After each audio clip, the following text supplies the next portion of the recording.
Hey guys, Lev here from Movement Minded, and today we're going to talk about choosing the right sneaker. It's getting much nicer outside, and one of the most common questions that I'm getting asked is, what shoes should I get because I want to be active outside? Now, let's just be clear, a lot of my clients, they're overcoming some pretty bad injuries or some chronic pain. So I want to make sure that I'm giving them a great supportive shoe. Now, it's important to remember that every foot is different and every person is different. So the actual shoe that you choose might be different than the shoe that I'm going to show you right now, but here are the characteristics that you want to look for when choosing a shoe. So characteristic number one is you want to make sure you have a solid heel counter. You want to make sure you can't really push this in so it doesn't collapse at all. You also want to make sure the sides are nice and rigid. Not tight and uncomfortable, but just rigid, meaning they can't be pushed in. The next thing you want to look for is you want to make sure that the heel counter is nice and even. One side of this heel counter isn't lower than the other. Then you want to make sure that you can't push this down. That neither the inside or the outside of the heel counter has a lot of give. Because what happens is if the inside of this heel counter has a lot of give and I'm heel striking, putting pressure to the shoe might start deviating inward and that might cause some issues up the chain. Why do you need a good heel counter? So to explain why you need a good heel counter, we're gonna use this foot right here. When you strike your foot, you heel strike when you're beginning to take a step.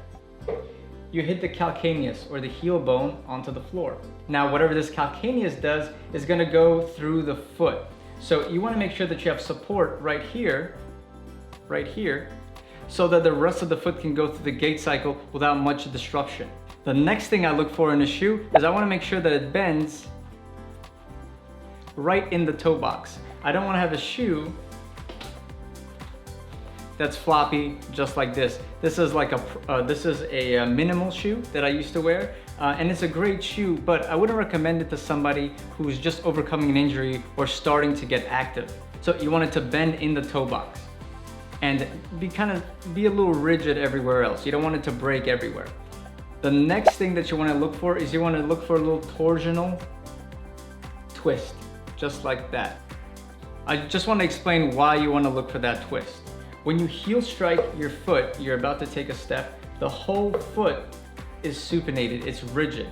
Now, as you take that step, your foot pronates, right? The arch collapses so you can disperse the force of the ground. And then as your other leg is swinging, you start to re-supinate your foot. And then you're gonna push off right here and swing this leg. So all of this happens in 0.6 to 0.8 seconds. So it's really important that you have some torsional bend in the shoe so you can accommodate for this movement of your foot. Okay, so now let's talk about fit. This is really important. As soon as you put the shoes on, they should fit really, really well, like a glove. There is absolutely no break-in periods with shoes. That's something to take into consideration when you're trying on shoes. You shouldn't have to break them in. You should be able to feel your heel. You should be able to feel a little bit of support on either side of your heel as well. This should kind of hug the upper part of your heel. You should be able to feel your arch and your big toe in the shoe when you take a step. Thank you guys so much for watching. I hope this video was helpful for you to choose the right shoe so you could get out there and be active. The weather's gorgeous. If you like this video, please give a thumbs up and subscribe below. I'll be putting more content like this out more frequently. Thank you so much, and I'll see you guys in the next video.